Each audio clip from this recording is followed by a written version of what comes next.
My name is Tal Kitron with Applerouth Tutoring Services. I've been with this company for about 10 years now in a few different capacities. At the moment, I work as a full-time online tutor, doing mostly SAT, ACT, and PSAT prep. But today we're going to be talking about what's known as the hidden curriculum, executive functioning and executive function skills. So I think it's a really exciting topic, something that a lot of people don't know much about. If you have questions along the way, please go and shoot them in the Q&A, and I'll make sure we get to them at the end. And without further ado, let's get started. Applerouth is a great, obviously I'm biased, but a great company to work for. I've always felt as a tutor that I have some structure and guidance as to what I'm teaching and how to teach it, but there's always flexibility. Every student's different, and we put a lot of trust in our students. And of course, test prep is my bread and butter. We also offer academic tutoring and then executive function coaching, which is the topic today.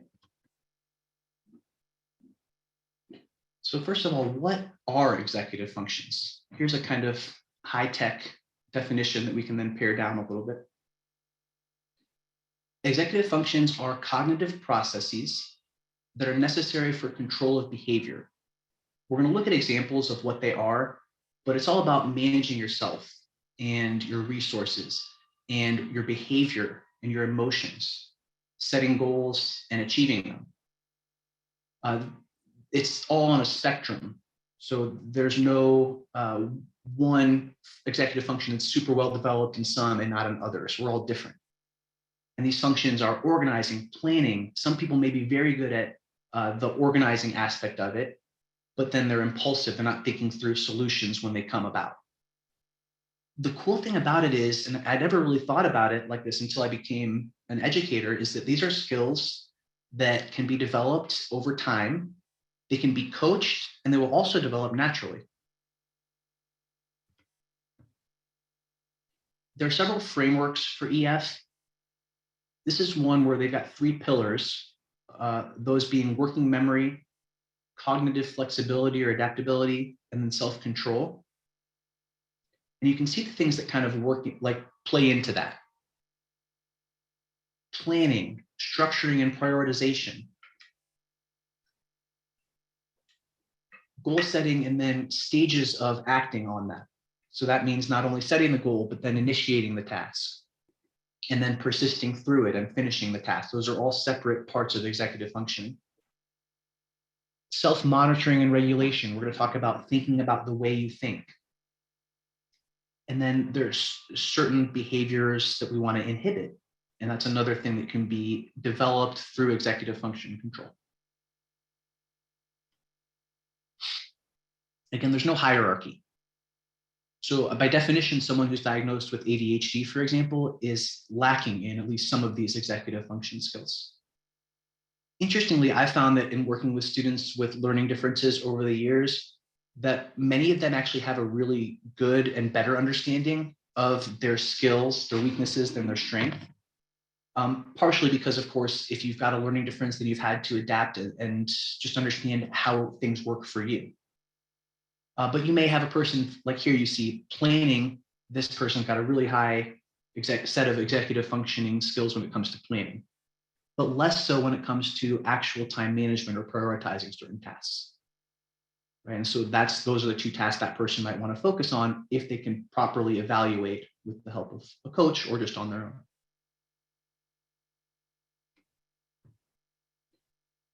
We tend to think of these as foundational skills and the more advanced skills. So some examples of foundational executive function skills would be impulse control, right? I see that candy bar, I want that candy bar, I'm not going to eat that candy bar. Working memory, meaning what we're holding in our brain at one time. So that's something that's big, of course, in test prep. Controlling our emotions or just managing our emotions. Adaptability. Sustaining attention.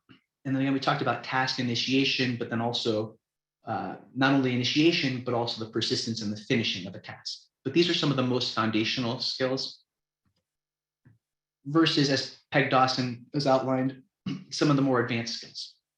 Like a lot of my juniors in high school, for example, aren't amazing at planning or prioritizing. They're doing a lot of their homework night before the test or night before a session.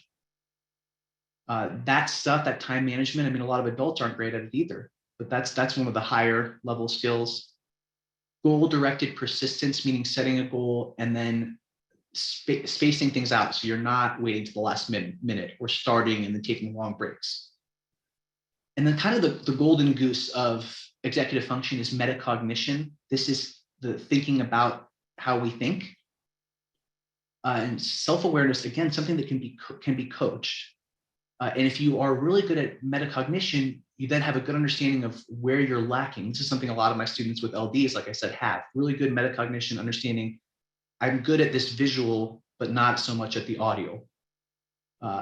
And if you can really understand how you think and have a good metacognition, it helps with all the other functions, helps you plan, helps you manage your time and everything else. And these are skills that, first off, even if you never get any coaching, they develop naturally. So like your executive functioning skills right now, if you're 16 in high school, are not the same as they will be at 30. Now, at a certain point, we kind of stop developing for the most part, but even with no coaching, you will develop these skills, and it'll help not only in school or at work, but in life. I mean, I know just from experience that setting alarms and putting things on the calendar, and really a lot of it's just in the phone, which we'll talk about ways to set things up for yourself. I know that helps me be on time and be calmer and not unsure of what responsibilities I have that day or that week. These skills are transferable in that, like we said, they're not just related to academics. This is about life. And I found that even just in academic or test prep, there's a lot of this too, where you're just kind of trying to think about, well, why is this particular passage type hard for us? So a good teacher or tutor will be talking about executive functioning and helping students develop them, even just in teaching a class or about a test. And it's not just for kids. I mean, we could probably all use it. I think kids have the most room for growth and quicker development, but certainly adults have executive function skills that can be coached and developed too. Here's just another framework. And I think it kind of all comes back to that metacognition, right? But self-regulation and really understanding your learning process and what works and what doesn't is crucial for all these aspects of executive function skills.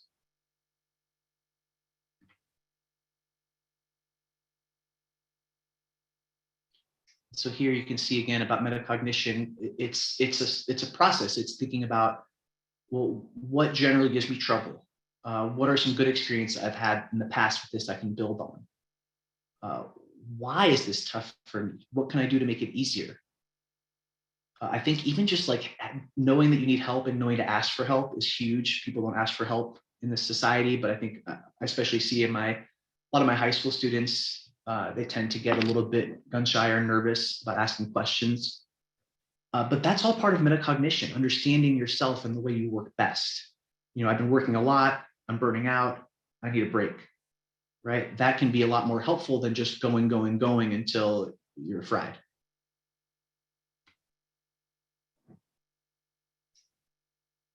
Self-awareness, which we kind of touched on, key to all of this. You got to be able to reflect on your performance in a class or on a test or on a paper. Or in a game, right? This is also related to sports and life or a musical performance.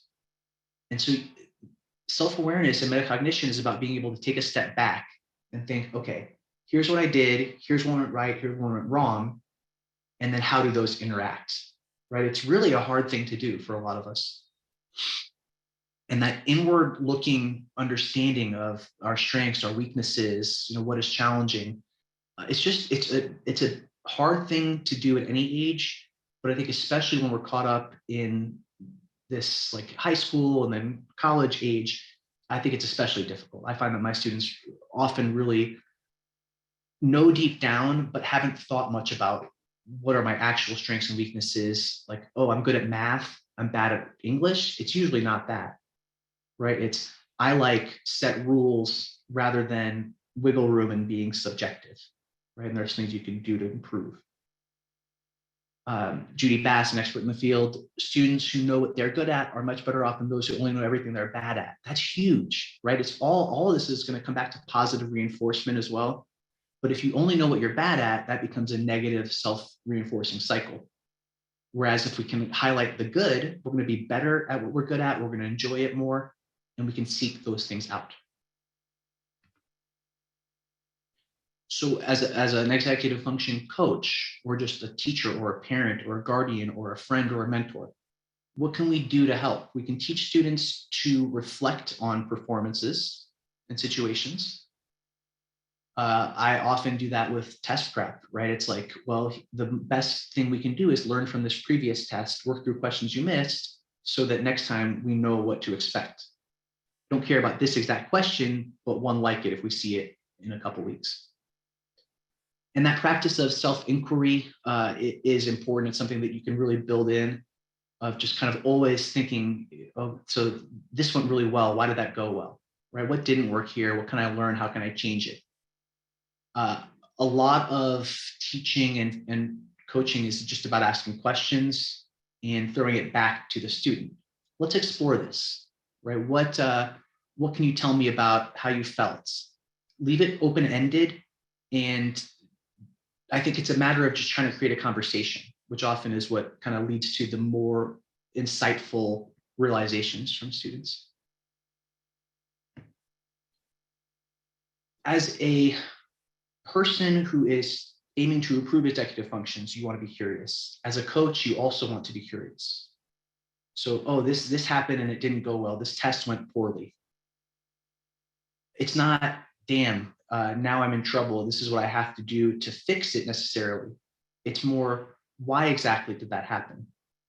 What could I have maybe changed? And then you try things, right? Failure has to happen, right? It has to be you have to have safe places to make mistakes. And then we learn from them. We're going to learn much more from challenges than we are from successes. And you also have to be unafraid to make mistakes as a coach or as a teacher, right? So, or as a parent. As you're trying to help someone become more successful in trying things, often you'll try things that don't work. It's like with medications too. You try out different combinations, and sometimes you're lucky and it just clicks and it works, but more often it takes a couple of tries and you make progress and have setbacks and learn from them. So be curious, but also not attached to instant success or constant success. Failure is good, it's important.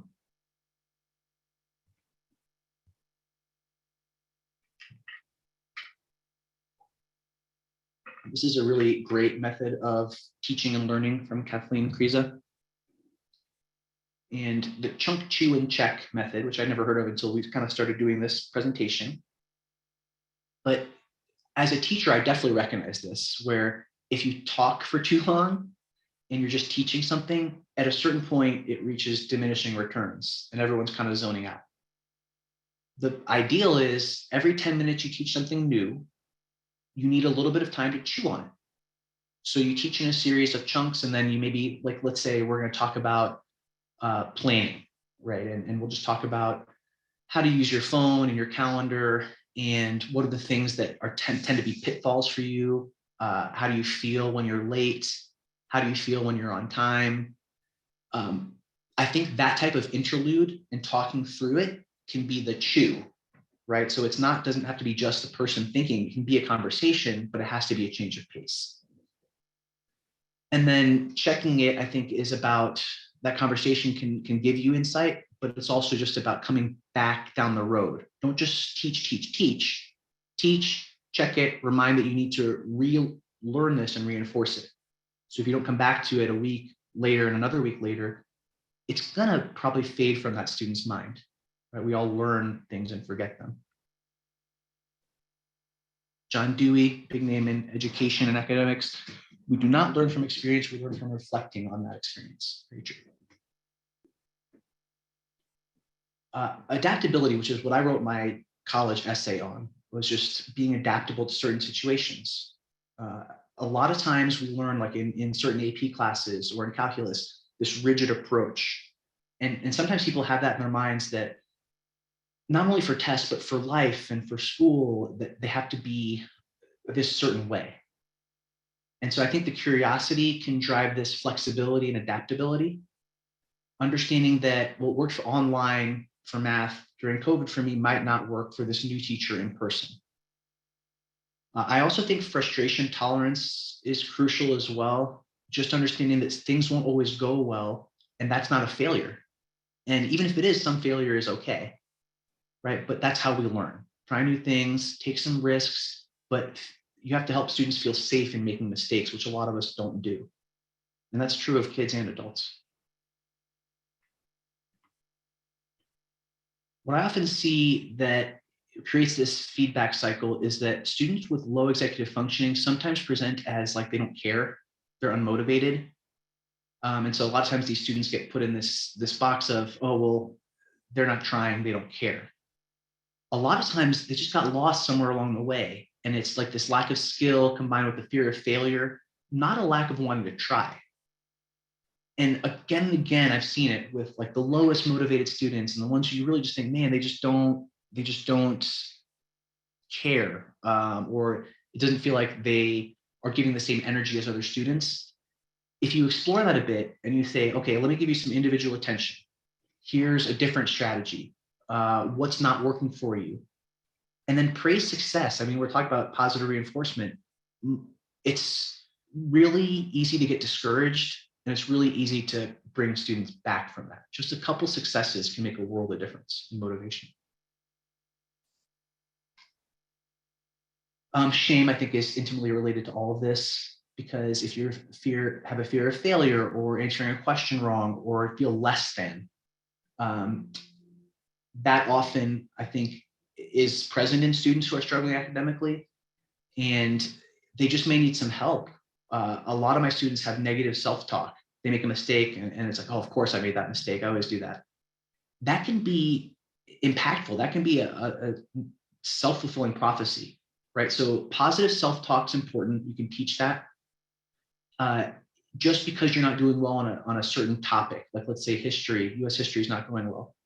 That's not a fundamental flaw with you as a person. You may just not have the right skills or the same skills or the correct skills to help you yet. And they might be different for you than they are for other people. So always looking at this as, okay, this is a challenge, this is a problem that we can solve together, not oh, this is a negative that we need to somehow skirt around. So coming up with creative solutions. Sensory issues are big time. If we can identify and match needs of the sense, that will help students become more focused, more effective. So there's proprioception, which is just needing to move around and fidget. And sometimes that's necessary and good, right? Like I'm often holding something in my hands, right? Just so that I don't know, I know that it helps me concentrate.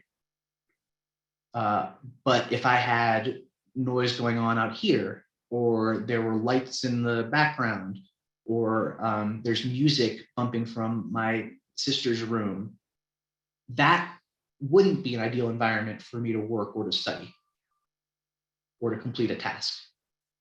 And so just all these things are things to keep in mind, especially students with processing issues, and LDs often have a lot of, or some of these things going on.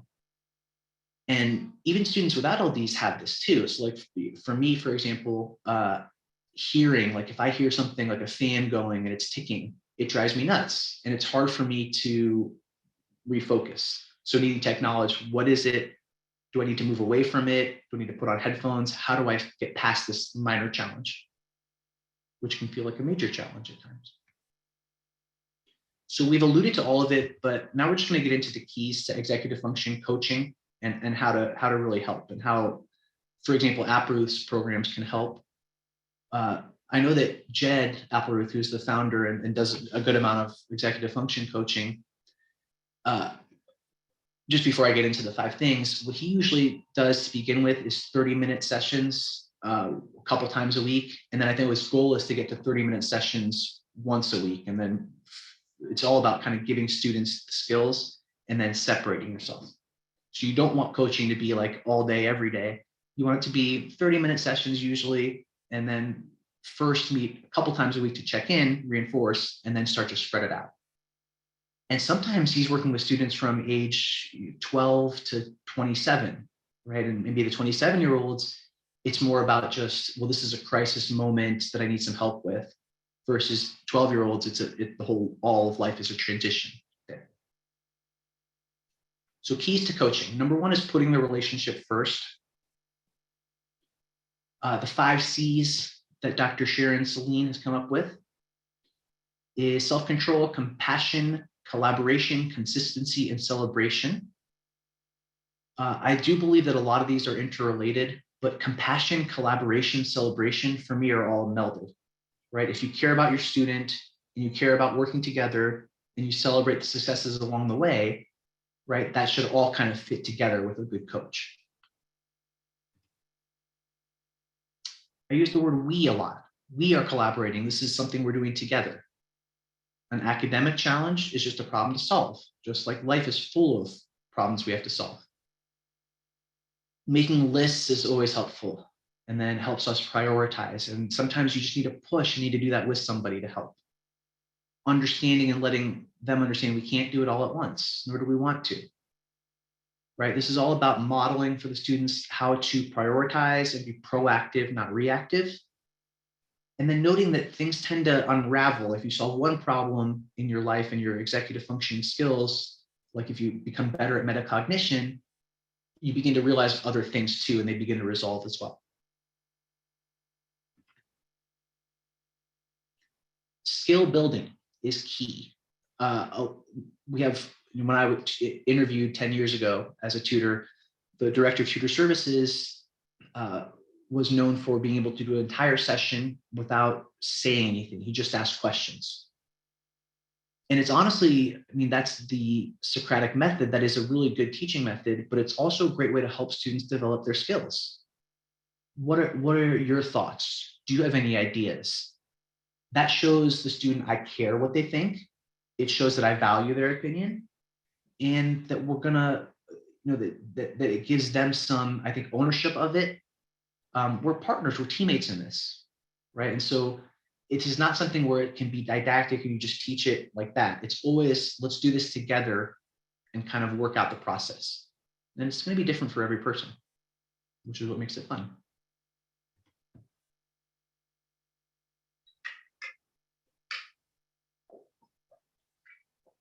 Back to metacognition and self-reflection. So as you develop this relationship with the student, the questions we can ask to encourage them to think about how they're doing what they're doing are things like, what was your goal?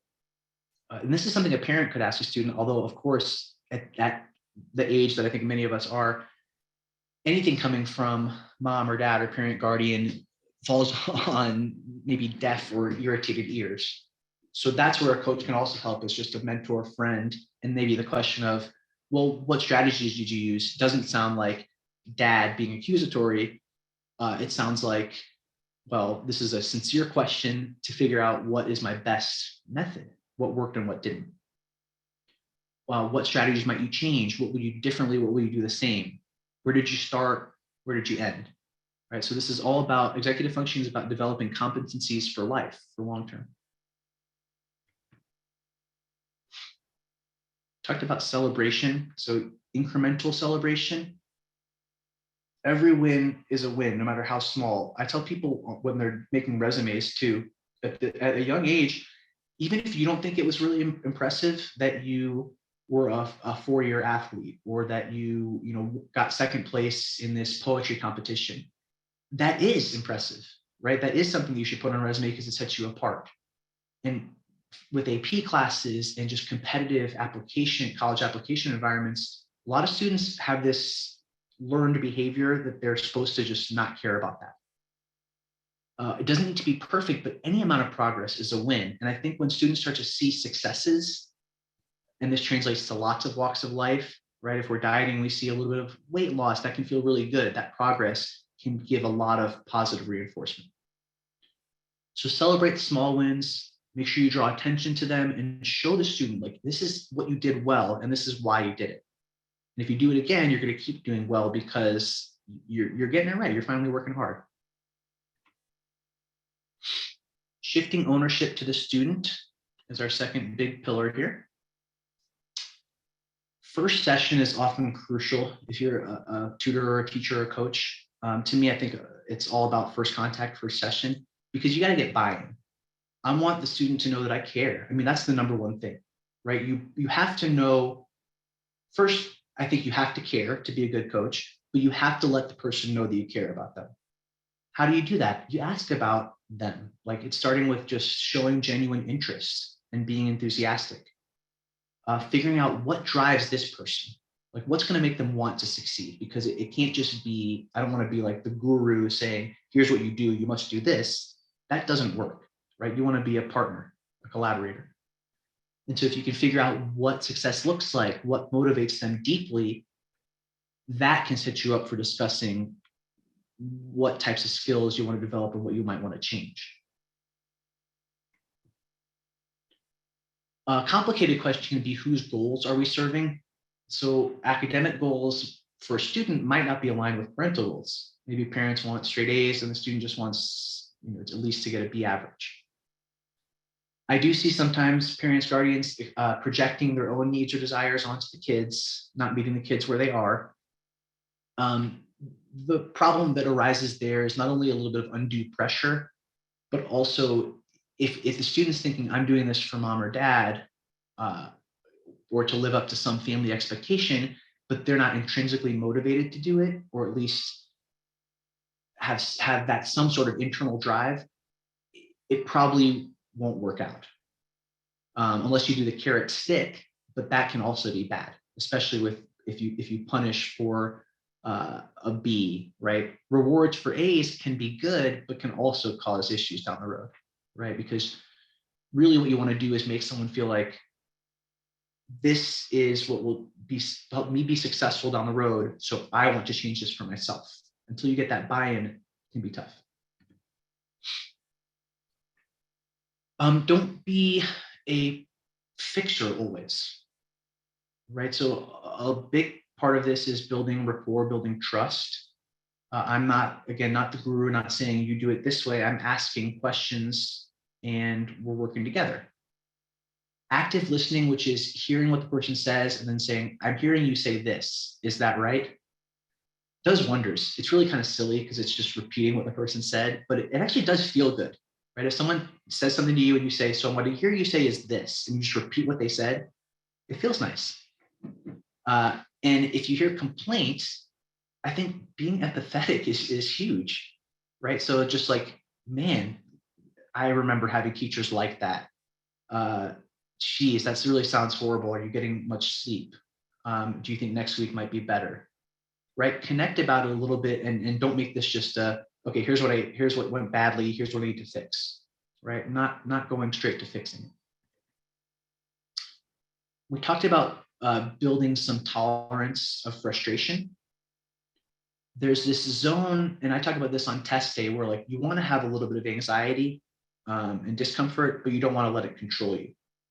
So there's this zone of proximal development where we're out of our comfort zone, but we're not like incredibly uncomfortable and just, like antsy and wanting to get out of there. So there's this zone of not just laying back and doing everything we know and like and know is easy, but also not pushing too hard to burn out or to get overstressed. I do think, though, that growth really does happen in that discomfort range. And that's why a lot of times initiating the coaching in the first few sessions are so important. When we have setbacks or breakdowns, we want to just first off say this is not a thing that defines us and it's okay, let's explore it. But the student also does have to take ownership, right? So again, this is not, I want to be a support, but I don't want to do the things for the student. I want to give them tools to succeed. Shame or negative judgment doesn't really do any good, pretty much ever. It's just really, here's what didn't go well. Why don't I like that? What can I do to change it? Right. And that shows that the student's responsible. And you can build in benchmarks to check in so that we know that they're taking ownership of this. Third, we want to understand the complexity of a quote unquote simple task. What might be simple to me is not simple to someone else. What's simple to my wife is maybe not simple for me. Someone who's struggling with EF issues, like something that could feel so simple, like just get to work on time, could be totally impossible and feel really like a big hurdle for a younger student who's struggling.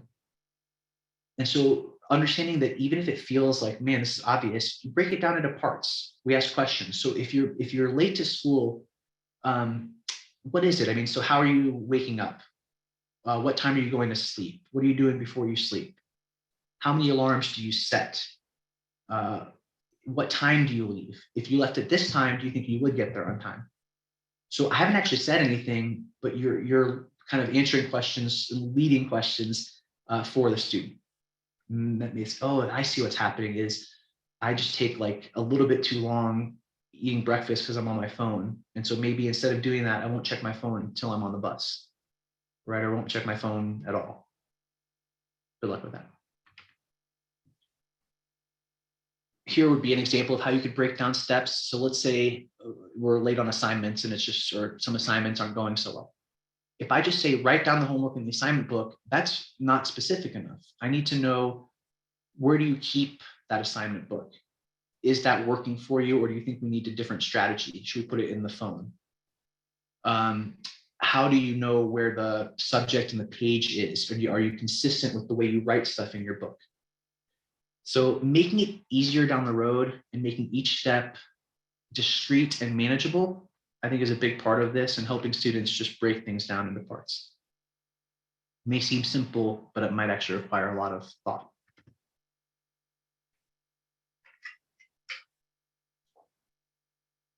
If there's certain times or transitions where students know that they're having issues, so I mean, I have one student who, when she would go to her mom's house, she would almost always forget her materials.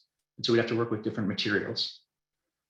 And this happens to people as they go from class to class or house to school, or especially if you just have lower executive function skills, those transitions can be particularly tough. So anticipating those, understanding them, acknowledging them, and then dealing with them, understanding like, well, if I know that I'm often having an issue where I leave my stuff in class, what is a mechanism I can build in to remember it? Different for every person. I mentioned this earlier, but each phase is important. So for me, I know my issue was often task initiation. I knew once I started it, I could finish it, I could do it, I could finish it. But sometimes I would have this internal resistance to even just starting it. Others might have issues with the middle part. They could start it, but then that middle part where they really have to do the meat of the work is where we have that breakdown. And others get really close, but then just have this kind of either perfectionist mentality or OCD type of tendencies where just finishing it feels really hard, and sending it in is where we lack.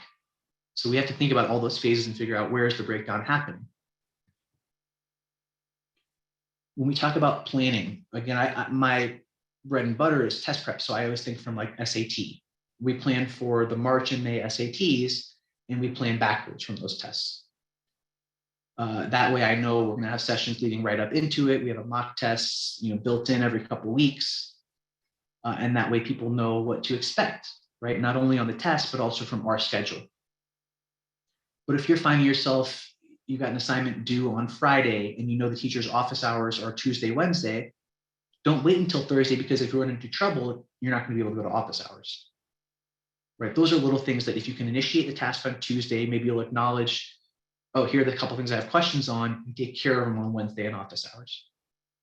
So a lot of times you see the meme like, this is a problem for future me, which is funny, but it actually will be if you don't take control of it early on. So imagine yourself in the future.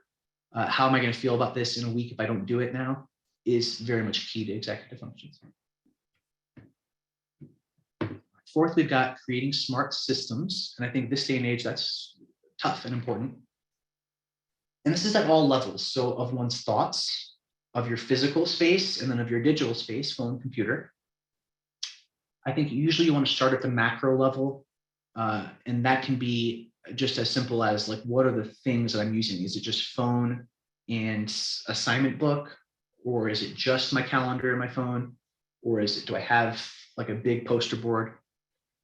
If you learn on the macro level, then that tends to funnel in and help you at the micro level as well, because you're more structured. And so it just, yeah, it tends to just kind of work out where then you become better at every level. But like, for example, physical space, how do you organize things, right? Some students, if their desk is really messy, they don't do as good of work and they may not even recognize that. Where does homework live and how do you access it?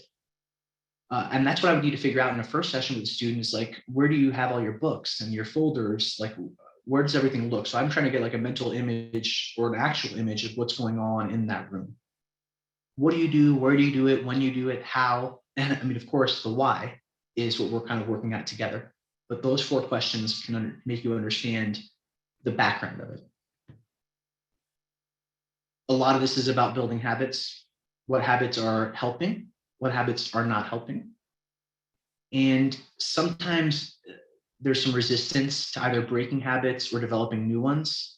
And I mean, it's like with exercise, right? I don't want to exercise, but if I do it 3 out of 5 days, I start to feel a little bit more in the zone and it becomes routine, right? And I think that applies to executive functioning, but it could also be the same with, you know, every Wednesday I've got a vocab quiz in this class. So I want to build in time on Friday and Monday to learn the words and reinforce them. Because if you just try to learn them on Tuesday, it won't work. Working memory doesn't usually work like that. I get anxiety looking at that picture, but too much clutter can certainly distract. And so that could be physical clutter, but also just visual or sound. We just have only so much attention. And students, of course, will do better in more spare and just less cluttered environments.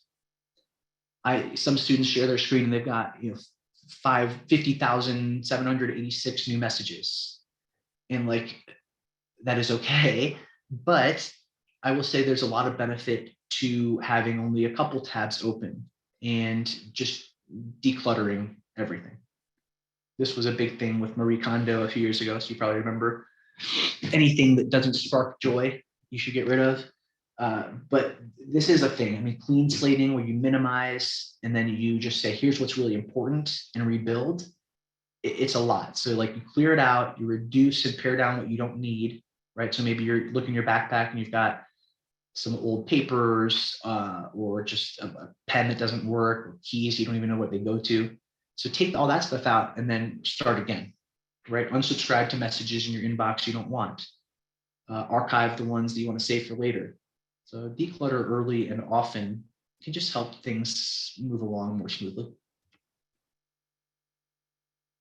A lot of I think it's probably the next slide. No, maybe not. A lot of the executive function coaches really like those big calendars that you put up. So like that could be a good system. You just got a big calendar and you're writing on there the things you need to remember each day. Or just even like little things to keep in mind, like on the 1st, 3rd, and 5th, I am going to make sure that I get exercise between 4 and 5 p.m. And that would happen if you've recognized that as something that will help boost your overall performance.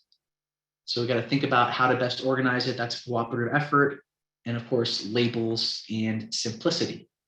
Always good. Different for everyone. Something that works for me might not be best for my student.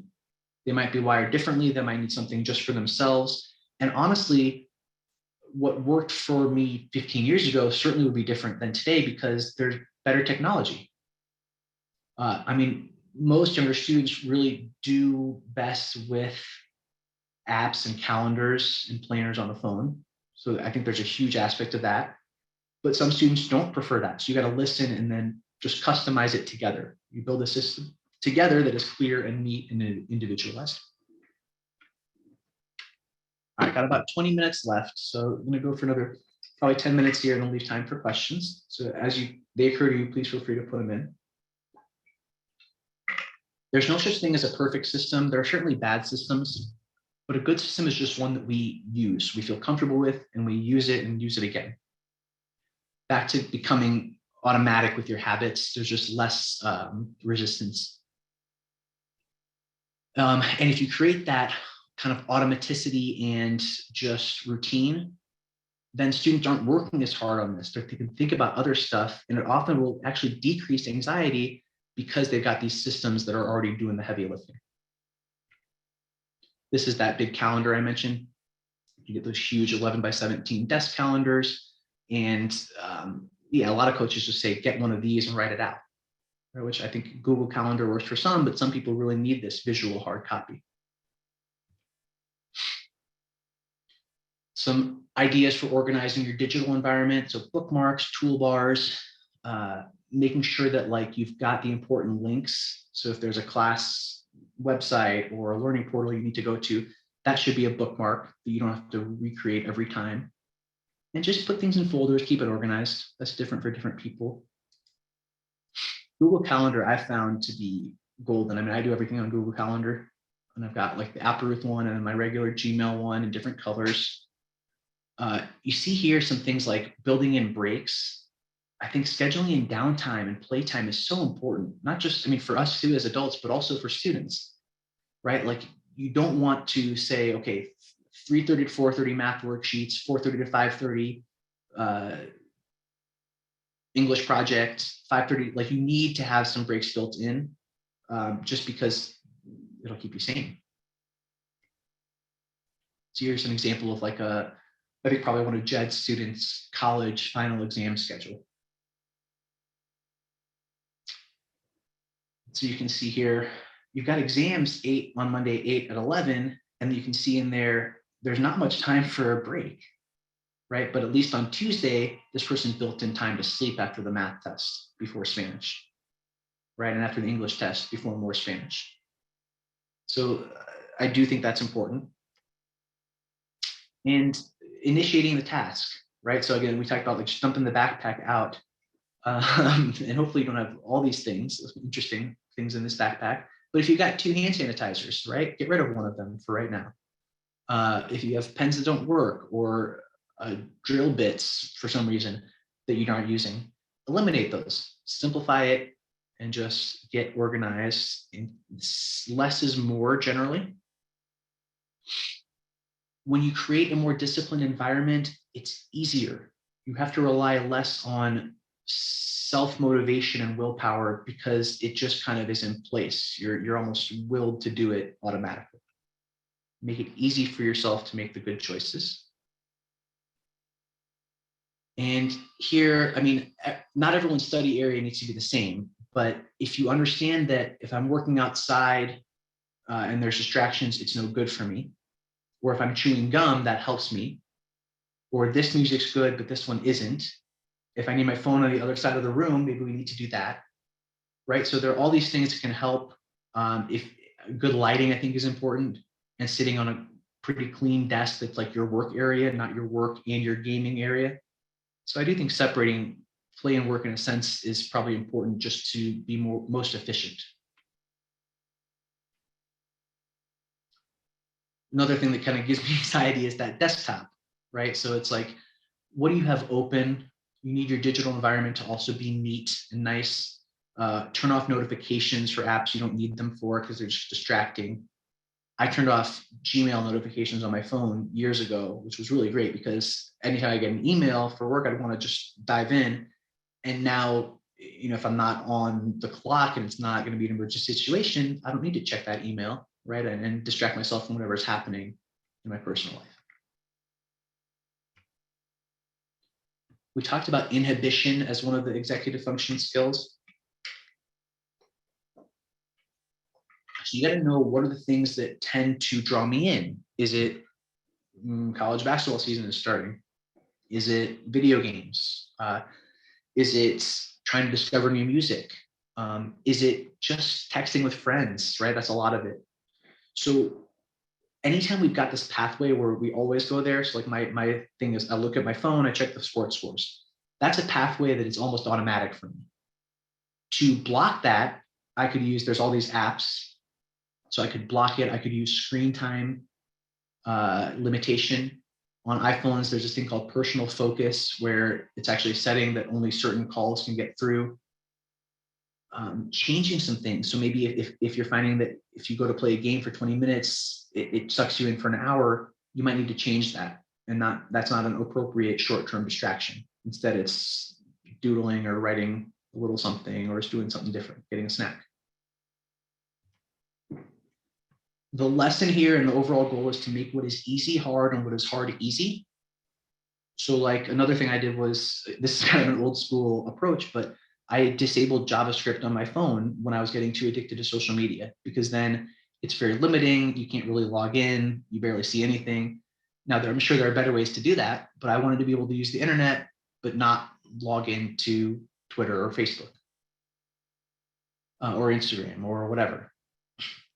If a student finds that the planning part is not easy, that's a thing. So it's how can we make it easy, right? Understand that even that is a process to break down.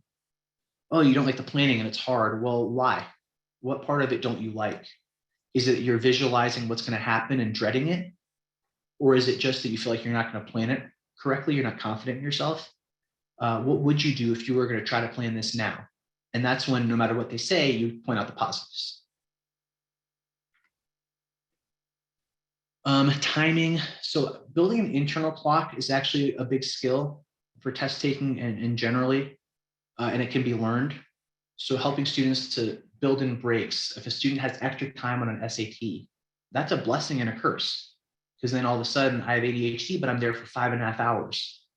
Great, like I'm not going to lose focus. So we got to build in break time, decide what am I going to do to really get my mind to rest and then come back in, right? Is it just rolling my neck? Is it doing some breathing exercises? Is it closing my eyes? Or is taking breaks going to send me down a bad path, right? So we need to try things, make mistakes, and learn. And same thing on tests, like skipping a question strategically to get back to it later or grab easier points.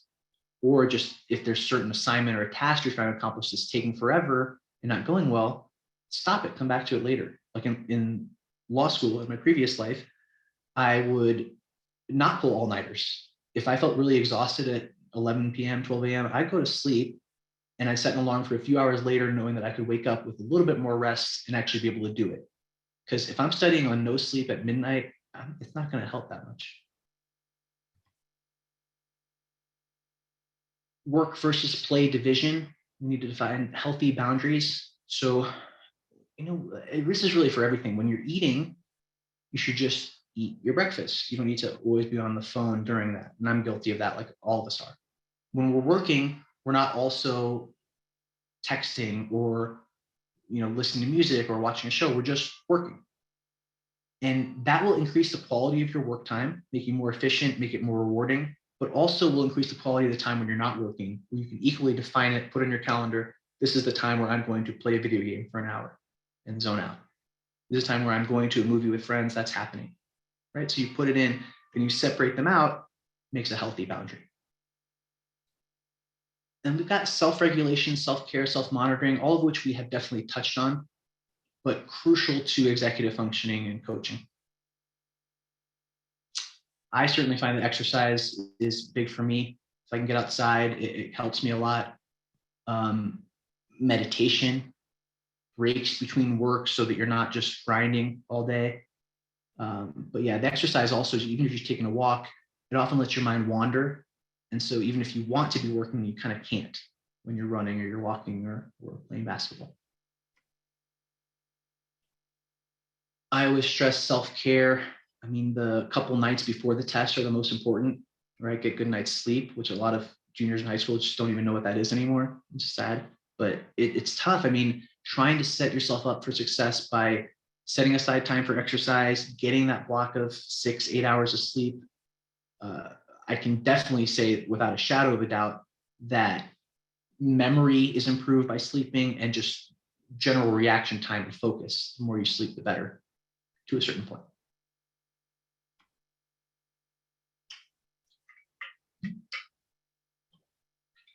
For so many reasons, it's good to take breaks when you work. So like if you're staring at a screen, you're supposed to every 20 minutes or so look out in the distance for 20 seconds.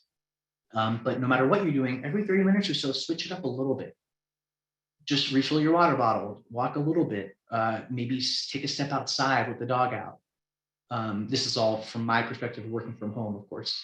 But little breaks just let your glucose stores or sugars kind of come back, and just a bit of refocusing. So don't just go, go, go. We need to take breaks. And that positive self-talk is just so crucial. It can make you feel really horrible if you're just talking to yourself about like how much you're not succeeding and why didn't I do this? That inner dialogue, I have so many students who just, their inner dialogue is horrible, and it's, I hate to hear it. And so it's really important to work with them about that. Like, does that help you? How does that serve you? Why do you feel this way about yourself? Weren't there times that things have gone well? Can we focus on those? So yeah, help the students to be kind to themselves. It's so important, so hard these days, because academic environment can be really competitive, but celebrate little wins. Don't beat yourself up. Mistakes are good. They're important. We need them. All right, getting towards the end here. So how to seek help and knowing that you should seek help. We can teach students to be advocates for themselves, right? Asking for what you need it's important. It's nurturing. If you need a letter of recommendation, ask early. I always appreciated students who just came and asked questions, right? Not inane questions, but if they asked just a question, it showed me that they cared and that they were trying to learn and improve. So tutoring is, of course, a good thing. So you can have this mentoring relationship, and it's not coming from mom or dad or teacher necessarily. Working with friends, and then yeah, just reach out to the teacher, right? Sometimes teachers are not nice, and if that happens, maybe you need to seek out a tutor. But most teachers are really open and welcoming to when students ask questions, because they see it as a sign of effort. Same with attending office hours. That effective advocacy is really hard for people. You can help students learn to identify who you should ask and when and how. So sometimes it's just a matter of thinking a bit like, who do I really trust and why do I trust them? So you can kind of help a student think through that, and like, this is who I trust to approach at my school, whether it's a student, fellow student, or a teacher or a counselor. But you can help people become better self-advocates and really fight for themselves. And it just helps in all aspects of life, knowing when and how to ask for help. So summarizing, we've got our high-level takeaways are: when you're a coach and helping a student with executive functioning, is you keep the relationship primary. That is number one, is my relationship with you. We're working together. Your problems are my problems, and I'm here to help you sort through them. We got this. Even though it's a we, you shift ownership to the student. So what are you doing to further this? What are your goals? What are you going to do this week to accomplish those goals? Right? These are the questions you ask, and then you check in for measurables. As a coach, you must understand that what's simple for you is not always simple for everyone else. Help students create and implement smart systems digitally and physically. And then that self-regulation, self-care, and self-monitoring part of it. We got this cool quiz. So as we wrap up today, we're going to first share a poll with you as well. So there's two quick things here. One is just this fun quiz, learn.applerouth.com/ef-skills-quiz. That is just really to kind of get a baseline for students' foundation. Again, what we do is tutoring, test prep, and function coaching. We're going to drop a link into the chat for you to speak to a PA if you'd like to. There's no commitment to that. Our program advisors are generally tutors or former tutors, most of them. So they really kind of know their stuff on all aspects. But yeah, if you're taking a high stakes test like PSAT, ACT, SAT, then let us help them prepare for it. That's what I do a lot. You can call in, request to work with me. If you're struggling with a specific subject in school, let us match them with a tutor who can help them make concepts click. So that could be anything from pre-calc to economics to environmental science. And of course, executive function coaching. So I'm going to talk about that a bit more. That's just building the skills to succeed. And the starting point for that is we do diagnostics, but you can also just schedule a 15-minute time to talk. So that's the link that's going to go into the chat right now. No pressure or commitment just for calling. Those are just the program advisors that can give you more information. These diagnostics, it's $150. It's 30 minutes one-on-one with one of our expert executive function coaching, and no commitment beyond that, but it's a plan. And the mind print thing is so cool. It's like a mock test for executive functions. So it's like an initial first step that I think is worth the price of the diagnostic alone, because it can really help students understand already, here's where I shine and maybe where I need to work. And then we have an assignments management team that very thoughtfully matches with a tutor or coach, depending on the student's preferences and personal questionnaire, and then the qualifications of that particular coach. We've got a bit of time for Q&A.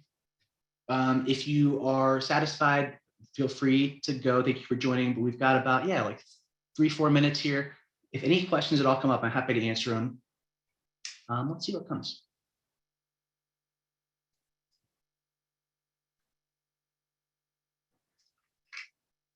If you do have questions that you can't come up with at the moment, feel free to just reach out to Applerouth.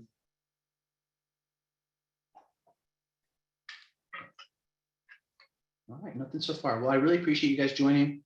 Hope it was helpful and informative, and hope everyone has a great rest of your evening.